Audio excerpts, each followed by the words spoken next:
and let us all do we can to build a better future. Barack Obama is back. Obama is back.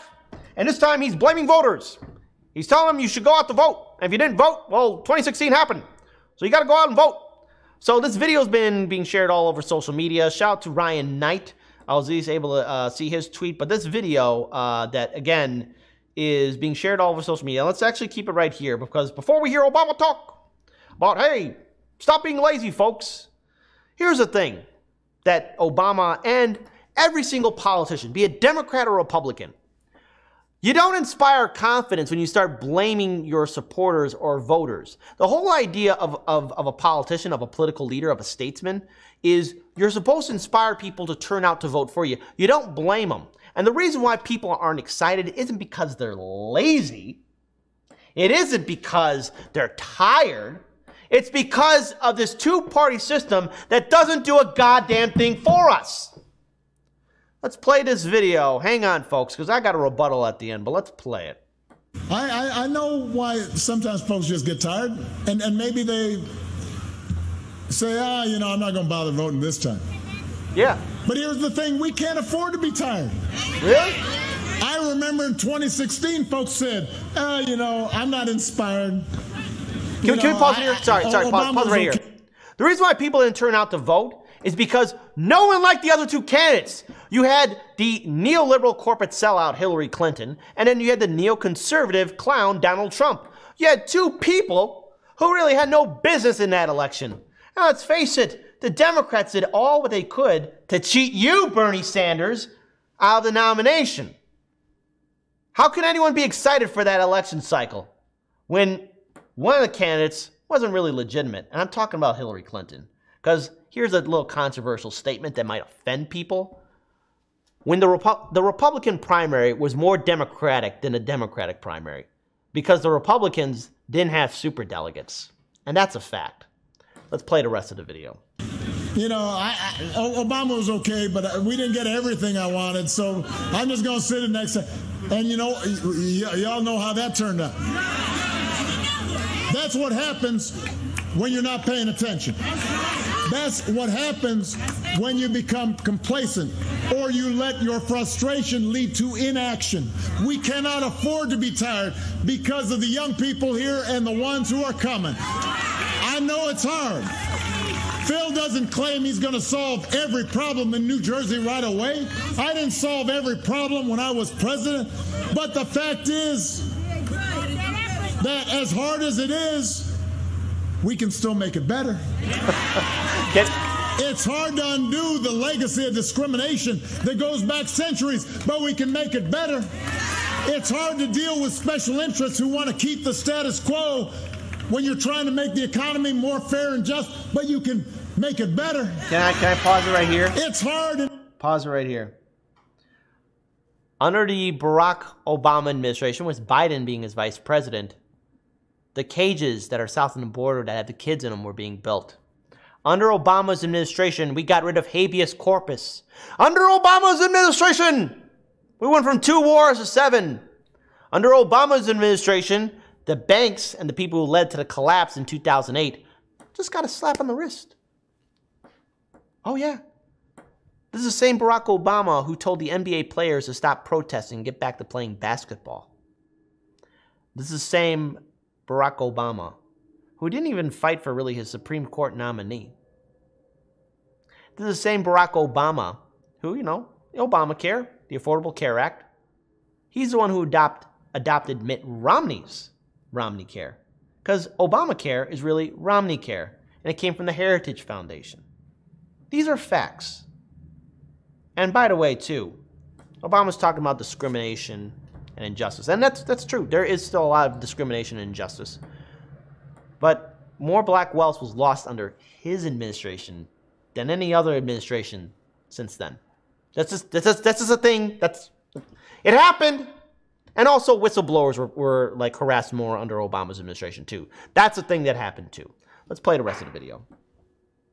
In a big country where people disagree to get everybody moving in the same direction, but we can do better than we're doing. We really can. We can make it better. Okay. And when you've got the right person in the job, We might not get every single person employed, but we can get more people, more jobs. We may not get every child the best education in the world right here in Newark. We can give a lot more kids better education here in Newark. What a word I didn't salad. get every American health care, but boy, we got a whole lot more people in America health care. Pause it right there for a Makes second. difference when we He didn't even fight for the public option for his Obamacare. We didn't get that, did we? No, we didn't. No, we didn't. Now, look, I understand what Barack Obama means to a lot of liberals and to a lot of people who voted for him in 2008. Look, I voted for him in 2008 too. But he lied.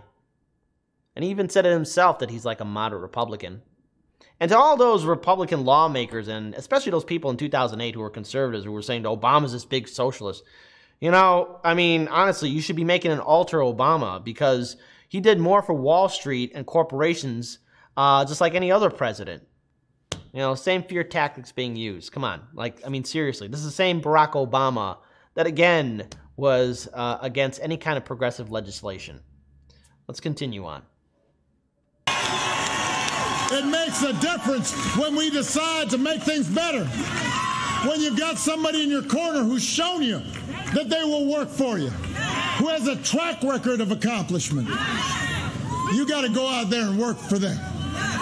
Not Pause it right there. Everything's going to suddenly be perfect. You don't have to work for these politicians. You don't have to work for them. They have to work for you. They have to convince you, the voter, to support them. Don't you get it? You don't owe these politicians anything. You don't work for them. And I don't care if you're a Democratic voter, Republican voter, Libertarian, Green, Socialist, Independent, doesn't matter. You don't owe these politicians a goddamn thing. They're supposed to work for you. That is how things are done in a democracy.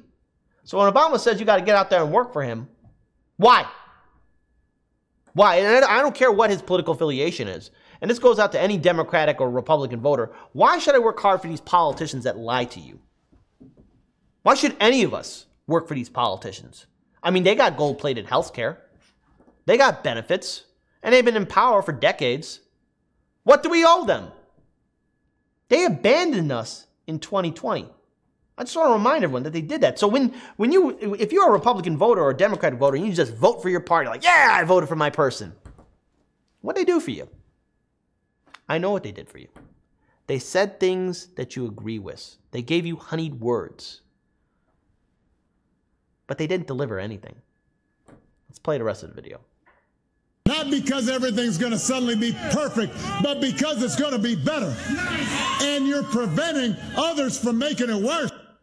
The same Barack Obama who got a Nobel Peace Prize, but also ordered the continuous drone bombs. Same Barack Obama who got rid of habeas corpus. Same Barack Obama who told NBA players to stop protesting and play basketball. Again, Black Lives Matter started under Obama's administration. More black wealth was lost under Obama's administration. The bankers and Wall Street executives that led to the 2008 collapse got a hand slap. We went from 2 wars to 7. And Obama has the audacity of hope to tell people and voters, stop being lazy and vote. Work for us. I understand what Barack Obama means to a lot of people. But his administration and its neoliberal policies gave us Trump.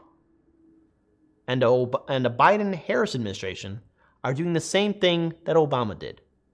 Now, Trump's going to probably run again in 2024, but even if he doesn't, I dread to think what will follow after the Biden-Harris administration. Because nothing has fundamentally changed. You see, I know people, it's easy to vilify Trump because, let's face it, he could be a jerk, right? Okay. But Trump didn't get rid of habeas corpus. Trump didn't make the executive order to make ICE or either that build the cages or order the construction of the cages. Everything that happened under Barack Obama, including those 7 wars, Trump found it. Obama just opened the door. Are you concerned yet? Are you angry yet? And Obama's saying, voters, you're being lazy. Because, we don't want 2016 to happen. Well, we'll see what happens in 2024, but it looks like history is going to be repeating itself again. You don't owe these politicians a damn thing until they start working for us. Time to start supporting third parties.